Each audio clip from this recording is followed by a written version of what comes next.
Hello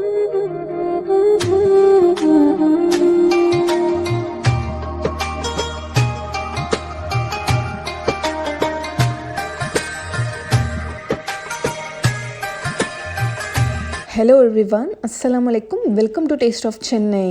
இன்னைக்கு வந்து நம்ம சேனல்ல ரம்ஜான் ஸ்பெஷல் மட்டன் பிரியாணி தான் பார்க்க போறோம். நம்ம சப்ஸ்கிரைபர்ஸ் எல்லாருக்குமே ரொம்ப பிடிச்ச டிஷ் இது. நம்ம சேனலோட சிக்னேச்சர் ரெசிபின்னு சொல்லலாம். ஆல்ரெடி நம்ம சேனல்ல நிறைய பிரியாணி ரெசிபிஸ் பார்த்துருக்கோம். இன்னைக்கு வந்து கொஞ்சம் டிஃப்ரெண்டா செய்ய போறோம். எப்பயும் போல இந்த பிரியாணியும் ரொம்ப சூப்பரா இருக்கும். இப்போ வாங்க ரம்ஜான் ஸ்பெஷல் மட்டன் பிரியாணி எப்படி செய்யறதுன்னு பார்க்கலாம்.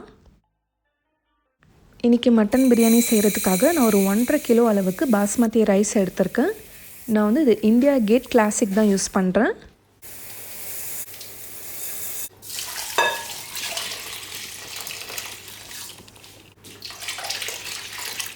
நீங்கள் வந்து சீரக சம்பா ரைஸ் கூட யூஸ் பண்ணிக்கலாம். இப்போ ரைஸ் நல்லா தண்ணியில் வாஷ் பண்ணிவிட்டு இது ஒரு 1/2 ஹவருக்கு நம்ம தண்ணியில் ஊற வச்சிடலாம். நீங்கள் ரைஸ் தண்ணியில் ஊற வச்சா மட்டும்தான் உங்களுக்கு வந்து ரைஸ் வந்து நல்லா நீளமாக கிடைக்கும். நல்லா உதிரியாக இருக்கும். ஸோ இந்த ஸ்டெப் வந்து மிஸ் பண்ணாதீங்க. மட்டனும் பார்த்திங்கன்னா ஒரு 1.5 கிலோ வரைக்கும் எடுத்திருக்கேன். நீங்கள் எவ்வளோ கிலோ ரைஸ் எடுக்கிறீங்களோ அதுக்கு ஈக்குவலாக தான் வந்து நீங்கள் மட்டன் எடுத்துக்கணும். ரைஸ் குவான்டிட்டியோடு நீங்கள் மட்டன் வந்து கம்மியாக எடுத்திங்கன்னா பிரியாணி வந்து அவ்வளோ டேஸ்டியாக இருக்காது. ஸோ ஈக்குவலாக எடுத்துக்கோங்க. இல்லைனா மட்டன் கொஞ்சம் அதிகமாக கூட எடுத்துக்கலாம். மட்டன் பீசஸ் நீங்கள் லூஸில் வாங்காமல் ஒரே லெக் பீஸ் இல்லைனா ஷோல்டர் பார்ட் அந்த மாதிரி எடுத்துக்கோங்க. அதுதான் பிரியாணிக்கு வந்து ரொம்ப டேஸ்டியாக இருக்கும். நீங்கள் மட்டன் வேக வச்சு பிரியாணியில் சேர்க்கணுன்னா சேர்த்துக்கலாம். நான் வந்து இன்றைக்கி மசாலாவில் டைரெக்டாக அப்படியே தான் சேர்க்க போகிறேன். நீங்கள் நல்ல குவாலிட்டியான மட்டன் வாங்கினீங்கன்னா நீங்கள் வந்து குக்கரில் போடவே வேணாம். நம்ம டைரெக்டாக குக் பண்ணும்போதே மட்டன் வந்து உங்களுக்கு ஈஸியாக வெந்துடும். அதுக்கப்புறம் 1 கப் வந்து கொத்தமல்லி தழை, ஒரு 1/2 கப் அளவுக்கு புதினா எடுத்துக்கோங்க. அதுக்கப்புறம் ஒரு 20 பீஸ் பச்சை மிளகாய் எடுத்திருக்கேன். நீங்கள் 1 கிலோ செய்கிறதா இருந்தால் ஒரு 15 பச்சை மிளகாய் சேர்த்தா போதும். அப்புறம் தக்காளி வந்து ஒரு 1/2 kg எடுத்திருக்கேன். இந்த மாதிரி கட் பண்ணி வச்சுக்கோங்க. அப்புறம் வெங்காயம் பார்த்திங்கன்னா கரெக்டாக ஒரு 600 கிராம் அளவுக்கு எடுத்திருக்கேன். இந்த மாதிரி நல்லா தின் ஸ்லைசஸாக கட் பண்ணிக்கோங்க. அப்புறம் ஒரே ஒரு லெமனோட ஜூஸ் எடுத்திருக்கேன். அப்புறம் ஜிஞ்சர் கார்லிக் பேஸ்ட் ஒரு 200 கிராம் அளவுக்கு எடுத்திருக்கேன். அப்புறம் நல்ல திக்கான ஃப்ரெஷ் தயிர் வந்து 250 கிராம் அளவுக்கு எடுத்திருக்கேன். அப்புறம் பட்டை, கிராம்பு, ஏலக்காய் வந்து பட்டை வந்து 5 கிராம் எடுத்திருக்கேன். கிராம்பும் ஏலக்காய் வந்து ஒரு 3 கிராம் எடுத்திருக்கேன். நம்ம சப்ஸ்கிரைபர்ஸ் எல்லாருக்குமே வந்து எப்பயுமே பட்டை, கிராம்பு எவ்வளோ போடணும்னு சொல்லிட்டு ஒரு கன்ஃபியூஷன் இருந்துகிட்டே இருக்குது. நிறைய பேர் நிறைய டவுட்ஸ் கேட்குறீங்க. ஸோ இந்த வாட்டி வந்து நான் கரெக்டாக மெஷர் பண்ணி வச்சுட்டேன். ஸோ இனி கன்ஃபியூஷன் இருக்காது. அப்புறம் எண்ணெய் வந்து 1 கப் எடுத்திருக்கேன், அதாவது 250 ml. அப்புறம் கீ வந்து ஒரு 1/2 கப் அளவுக்கு எடுத்திருக்கேன், ஒரு 60 ml கிட்ட இருக்குது.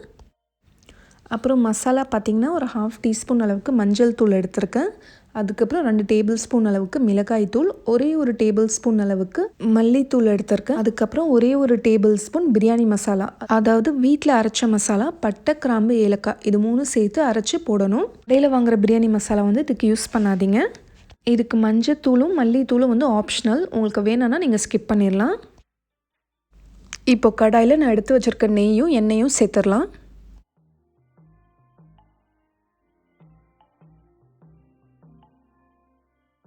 பிரியாணினாலே கொஞ்சம் எண்ணெய் ஜாஸ்தியாக இருந்தால் தான் நல்லாயிருக்கும். பட் ரொம்பவும் அதிகமாகவும் சேர்க்கக்கூடாது. அப்புறம் ரொம்ப அதிகமாக சேர்த்தோன்னா நம்மளுக்கு வந்து ரொம்ப ஹெவியாக தெரியும். எண்ணெய் நல்லா சூடானதுக்கப்புறமா இப்போ நம்ம எடுத்து வச்சுருக்க பட்டை, கிராம்பு, ஏலக்காய் சேர்த்துக்கலாம். சில பேர் என்கிட்ட வந்து கேட்குறீங்க, பிரியாணி லீஃபே நீங்கள் சேர்க்க மாட்டீங்க, அதுக்கப்புறம் அன்னாசி பூ அந்த மாதிரி கரம் மசாலா நீங்கள் எதுவுமே சேர்க்க மாட்டீங்க அப்படின்னு சொல்லிட்டு. இது ட்ரெடிஷ்னல் முஸ்லீம் ஸ்டைல் பிரியாணியில் அதெல்லாம் சேர்க்கவே மாட்டாங்க. ஜஸ்ட்டு பட்டை, கிராம்பு, ஏலக்காய் மட்டும்தான். இந்த மாதிரி நீங்கள் செஞ்சால் தான் அந்த ஒரிஜினல் டேஸ்ட் உங்களுக்கு கிடைக்கும். பட்டை, கிராம்பு, ஏலக்காய் எண்ணெயில் நல்லா ஃப்ரை ஆனதுக்கப்புறமா இது வந்து கருக விட்டுறக்கூடாது. கருக விட்டிங்கன்னா பிரியாணி வந்து கசக்கும். அதுக்கப்புறம் நம்ம அடுத்தது நம்ம கட் பண்ணி வச்சுருக்க வெங்காயத்தை சேர்த்து நல்லா பொன்னிறம் ஆகிற வரைக்கும் இதை நல்லா வதக்கணும். நான் எல்லா பிரியாணிக்கும் சொல்கிற மாதிரி தான் வெங்காயம் வந்து நல்லா கோல்டன் ப்ரௌன் ஆகிற வரைக்கும் இதை நல்லா ஃப்ரை பண்ணணும். இந்த ஸ்டெப் வந்து பிரியாணிக்கு ரொம்ப ரொம்ப இம்பார்ட்டண்ட். இது ஃப்ரை ஆகிறதுக்கு வந்து கொஞ்சம் நல்லா டைம் எடுக்கும். ஸோ நம்ம பொறுமையாக தான் ஃப்ரை பண்ணணும். ஒரு 15 to 20 minutes ஆச்சும் எடுக்கும். இப்போ ஒரு 10 நிமிஷத்துக்கு அப்புறம் பார்த்திங்கன்னா இந்த மாதிரி ஒரு பிங்கிஷ் கலர் வந்திருக்கு. இன்னும் கூட இது நல்லா ஃப்ரை ஆகணும். பாருங்கள், இந்த மாதிரி நல்லா கோல்டன் ப்ரௌன் வந்திருக்கணும். இதுக்கு மேலே ஃப்ரை பண்ணாதீங்க. இதுக்கு மேலே ஃப்ரை பண்ணிங்கன்னா கருகிரும். அப்புறம் பிரியாணி வந்து நம்மளுக்கு கசக்கும். இந்த ஸ்டேஜ் வந்ததுக்கப்புறம் தான் நம்ம வந்து இஞ்சி பூண்டு பேஸ்ட் வந்து சேர்த்துக்கணும். இப்போது இதையும் ஒரு 10 நிமிஷத்துக்கு ஆயிலே நல்லா ஃப்ரை பண்ணுங்கள். ஆயிலே ஃப்ரை ஆக ஆக நல்ல ஒரு ப்ரௌன் கலருக்கு வரும். அது வரைக்கும் நல்லா ஃப்ரை பண்ணிகிட்டே இருங்க. இஞ்சி பூண்டு பேஸ்ட் நீங்கள் போட்டதும் பார்த்தீங்கன்னா கீழே வந்து அடி பிடிக்கும். ஸோ கொஞ்சம் நேரத்துக்கு ஒரு தடவை இந்த மாதிரி நல்லா மிக்ஸ் பண்ணி விட்டுட்டே இருங்க. பாருங்கள், இந்த அளவுக்கு நல்லா கோல்டன் ப்ரௌன் ஆகணும். இந்த ஸ்டேஜ்லேயே நம்ம வந்து மட்டன் சேர்த்துக்கலாம்.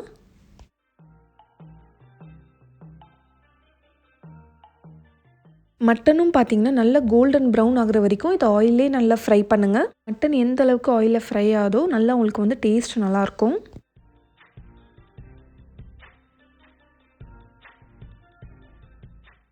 இப்போது மசாலாவுக்கு தேவையான அளவு உப்பு நான் சேர்த்துக்கிறேன்.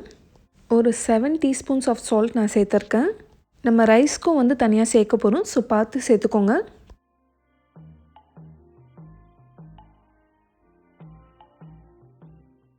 பாருங்கள், மட்டன் இந்த மாதிரி நல்ல கோல்டன் ப்ரௌன் கலருக்கு வரணும்.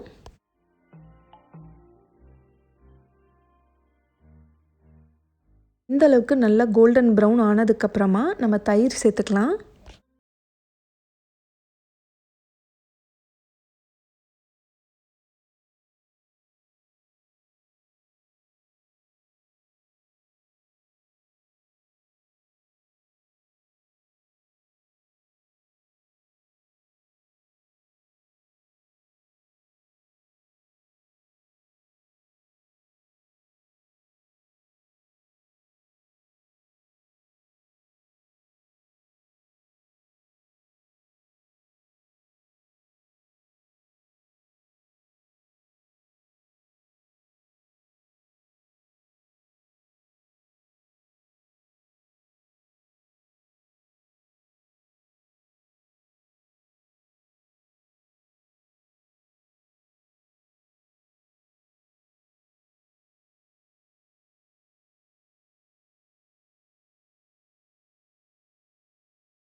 ஒரு 10 நிமிஷம் கழித்து நான் ஓப்பன் பண்ணுறேன்.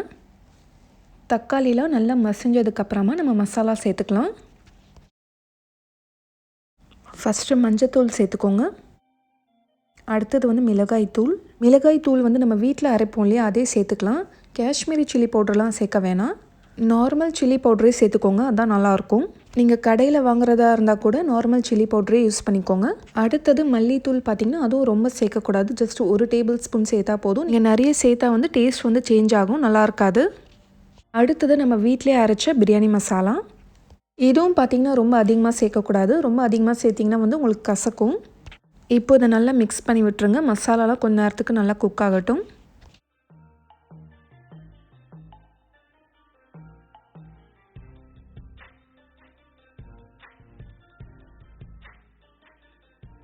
இந்த மாதிரி எண்ணெய் நல்லா பிரிஞ்சு வந்ததுக்கப்புறமா இப்போ நம்ம எடுத்து வச்சுருக்க லெமன் ஜூஸையும் சேர்த்துடலாம்.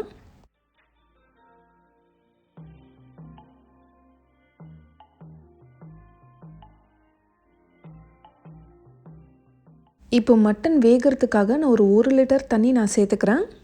நீங்கள் மட்டன் குக்கரில் வேக வச்சு சேர்த்திங்கன்னா இவ்வளோ தண்ணி சேர்க்க வேணாம். ஜஸ்ட் ஒரு 1/2 லிட்டர் சேர்த்தா போதும். இப்போ இதை நல்லா மிக்ஸ் பண்ணி விட்டுட்டு மூடி வச்சுருங்க. மட்டன் இது நல்லா குக் ஆகணும். 15 மினிட்ஸ்க்கு அப்புறம் நம்ம பார்க்கலாம். இப்போ ஒரு 15 to 20 மினிட்ஸ்க்கு அப்புறம் நான் ஓப்பன் பண்ணுறேன். நான் வந்து ரைஸ் தனியாக பாயில் பண்ணி இதில் சேர்க்க போகிறேன். நீங்கள் வேணும்னா இதிலே தண்ணி ஊற்றிட்டு ரைஸ் பாயில் பண்ணிக்கலாம். அது கூட ரொம்ப நல்லா தான் இருக்கும். ஸோ பிகினர்ஸ்லாம் வந்து அந்த மாதிரி ட்ரை பண்ணலாம். இப்போ மட்டன் நல்லா வெந்துருச்சான்னு செக் பண்ணிக்கோங்க. மட்டன் நல்லா வெந்திருக்கு. இப்போ இதை சிம்மில் வச்சிடலாம். இப்போ நான் என்ன பண்ண போகிறேன்னா இன்னொரு பேனில் நான் வந்து தண்ணி பாயில் பண்ணிக்கிறேன் அரிசி வேக வைக்கிறதுக்காக. தண்ணி நல்லா கொதிச்சதுக்கப்புறமா தேவையான அளவு உப்பு சேர்த்துக்கோங்க. அதுக்கப்புறம் ஒரே ஒரு டீஸ்பூன் நெய் சேர்த்துக்கலாம். இந்த தண்ணி நீங்கள் டேஸ்ட் பண்ணி பார்க்கும்போது லைட்டாக உப்பு கரிக்கணும், அப்போ தான் கரெக்டாக இருக்கும். இப்போ நம்ம ஊற வச்சுருக்க ரைஸை இதில் சேர்த்துடலாம்.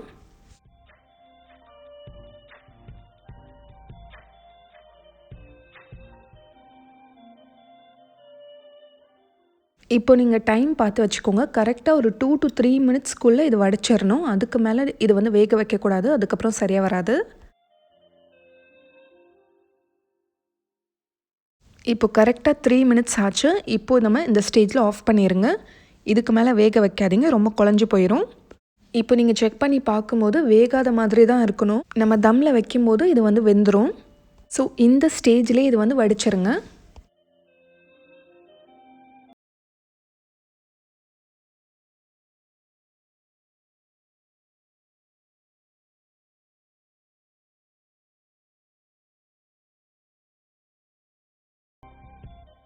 கரெக்டாக ஒரு 50% தான் குக் ஆகிருக்கணும்.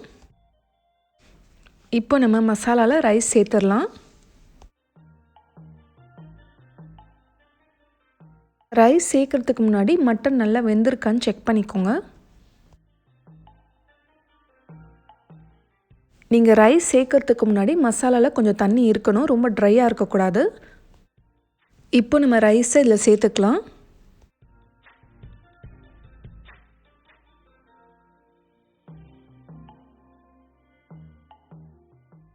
இப்போ இதை லைட்டாக மிக்ஸ் பண்ணி விட்டுக்கலாம்.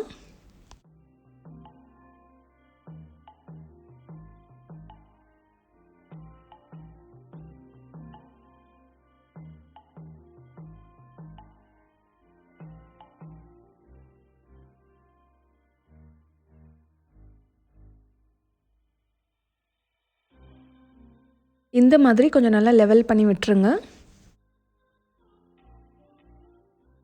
இப்போ நான் 2 பின் சாஃப்ரானை கொஞ்சம் நேரம் நான் சூடான பாலில் ஊற வச்சிருந்தேன். இப்போ அதை சேர்த்துக்கலாம். இது வந்து ஆப்ஷனல், சேர்க்கணுன்ட்டு அவசியம் இல்லை. அதுக்கப்புறம் ஃபைனலாக ஒரே ஒரு டேபிள் ஸ்பூன் கீ. இப்போது மீடியம் ஃப்ளேமில் ஒரு 10 மினிட்ஸ்க்கு வச்சுட்டு அதுக்கப்புறம் நம்ம தம்மில் போட்டுடலாம். இப்போ பேன் க்ளோஸ் பண்ணிடுங்க. இப்போ ஒரு 10 நிமிஷத்துக்கு அப்புறமா இப்போ நம்ம லோ ஃப்ளேமில் வச்சிடலாம். இப்போ இந்த ஸ்டேஜில் அடியில் பழைய தோசைக்கல் வச்சு தம்மில் போட்டுருங்க. இப்போது இதுக்கு மேலே நல்ல ஒரு வெயிட்டான பாத்திரத்தை வச்சுருங்க, அப்போ தான் நல்லா தம் ஆகும். இப்போ 10 மினிட்ஸ்க்கு அப்படியே லோ ஃப்ளேமில் வச்சுட்டு ஆஃப் பண்ணிடுங்க. அதுக்கப்புறம் ஒரு 20 மினிட்ஸ்க்கு அப்புறம் நம்ம ஓப்பன் பண்ணி பார்க்கலாம்.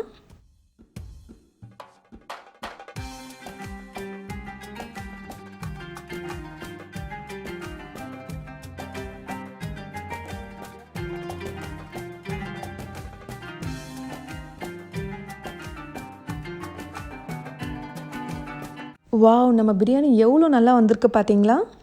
இந்த பிரியாணி தம்மில் இருக்கும்போதே உங்கள் வீடு ஃபுல்லாக அவ்வளோ மணமாக இருக்கும். இப்போ இதை சூடாக சர்வ் பண்ணிட வேண்டியது தான். நீங்கள் ஈத்க்காக சிக்கன் பிரியாணி ட்ரை பண்ணுறதா இருந்தால் இதே மெத்தட்லேயே ட்ரை பண்ணி பாருங்கள். எதுவுமே சேஞ்சஸ் கிடையாது, சேம் மெத்தடு தான். அதே மாதிரி நீங்கள் சீரக சம்பா ரைஸ்லேயும் இதே மாதிரி ட்ரை பண்ணலாம். நம்ம சேனலில் பிரியாணிக்கு சைட் டிஷ்ஷான கத்திரிக்காய் பச்சடி, வெங்காய பச்சடி, தால்ச்சா, தக்காளி பச்சடி எல்லாமே நம்ம சேனலில் இருக்குது, நீங்கள் செக் பண்ணி பார்க்கலாம்.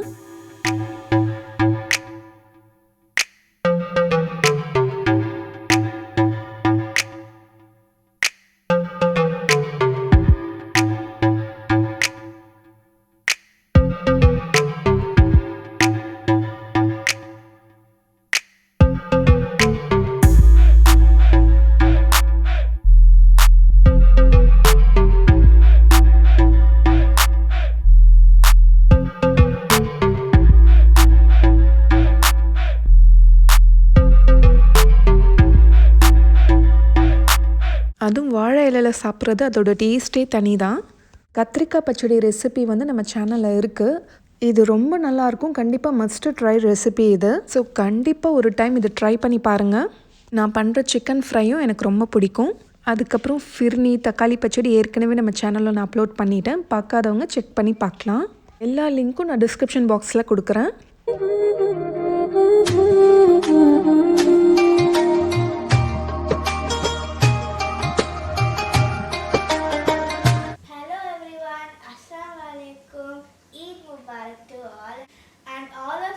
Try this biryani because I'm telling.